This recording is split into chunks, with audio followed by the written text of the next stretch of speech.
Bonjour, nous vous proposons dans cette vidéo l'étude de la fonction d'un sujet de baccalauréat, f de x égale 2 exponentielle de x sur exponentielle de x plus 1.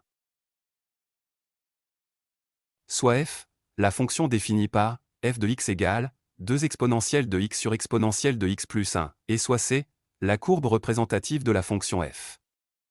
Première question, étudier les variations de f, en déduire les asymptotes, et dresser son tableau de variations. Deuxième question, trouver le point d'intersection de la courbe C avec l'axe des ordonnées et écrire l'équation de la tangente en ce point. Troisième question, tracer la courbe C. Pour l'étude des variations de notre fonction f, nous allons commencer par la détermination de son domaine de définition. Nous avons d'une part une fonction exponentielle et d'autre part, un dénominateur. Commençons par la fonction exponentielle de x qui est définie sur la totalité de l'ensemble R. Pour le dénominateur, exponentielle de x plus 1 doit être non nulle. Or pour tout réel x, l'exponentielle de x est toujours strictement positive, donc le dénominateur exponentiel de x plus 1 est aussi strictement positif, donc il est différent de 0 pour tout réel x. Alors le domaine de définition de notre fonction f est la totalité de l'ensemble R, soit de moins l'infini à plus l'infini. Nous avons trouvé le domaine de définition de la fonction f. Maintenant, nous allons calculer les limites aux bornes de ce domaine de définition. Commençons par la limite de f de x quand x tend vers moins l'infini. Or la limite de l'exponentielle de x quand x tend vers moins l'infini est égale à 0 plus. On aura alors la limite de 2 exponentielle de x sur exponentielle de x plus 1 quand x tend vers moins l'infini égale à la limite de 2 fois 0 sur 0 plus 1 soit 0.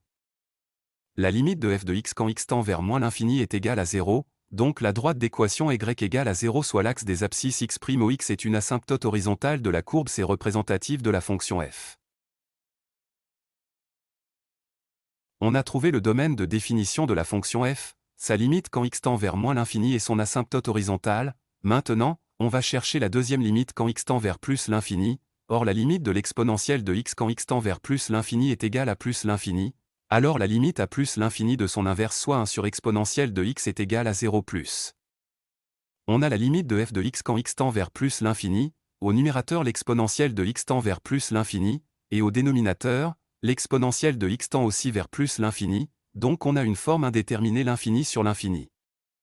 Pour lever cette forme indéterminée, nous allons sortir l'exponentielle de x en facteur commun du dénominateur, on aura 2 exponentielles de x sur exponentielle de x fois 1 plus 1 sur exponentielle de x. En simplifiant l'exponentielle de x du nominateur et du dénominateur, on obtient la limite de 2 sur 1 plus 1 sur l'exponentielle de x. Or limite de 1 sur exponentielle de x est égale à 0, alors la limite sera égale à 2 sur 1 soit 2. On a trouvé la limite de f de x quand x tend vers plus l'infini est égale à 2, donc la droite d'équation y égale à 2 est une asymptote horizontale de la courbe C représentative de la fonction f.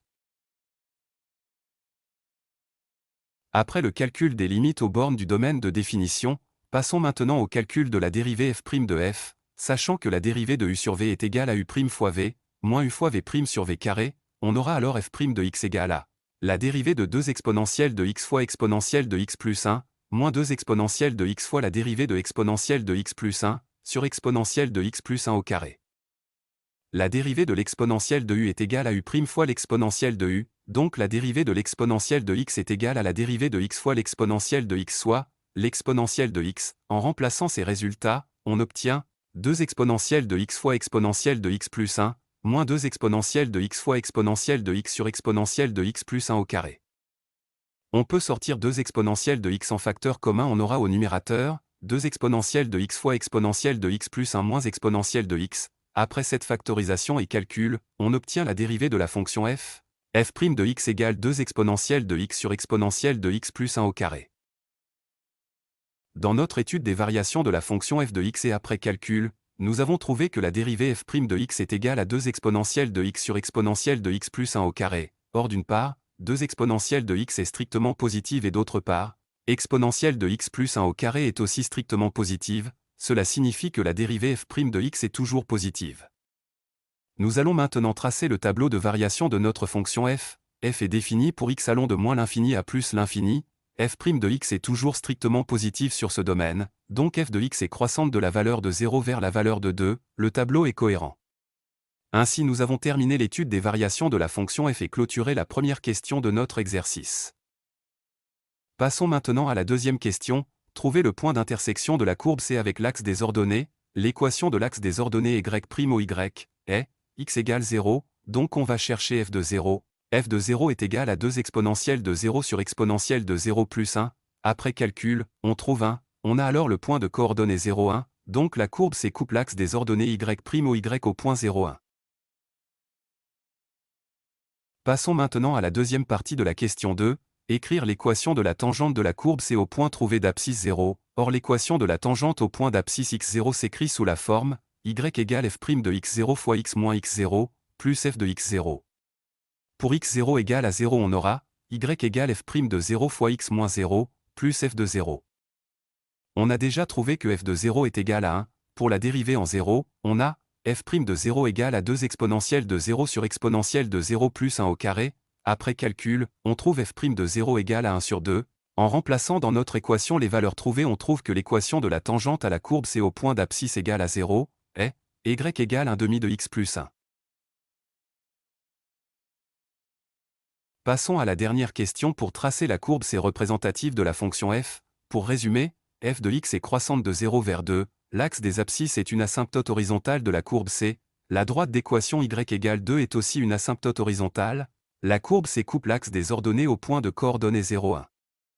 L'équation de la tangente à la courbe C au point d'abscisse 0 est y égale 1 demi de x plus 1. Pour tracer la courbe C représentative de la fonction f dans le repère orthonormé OIJ, on commence par l'asymptote horizontale d'équation y égale à 2.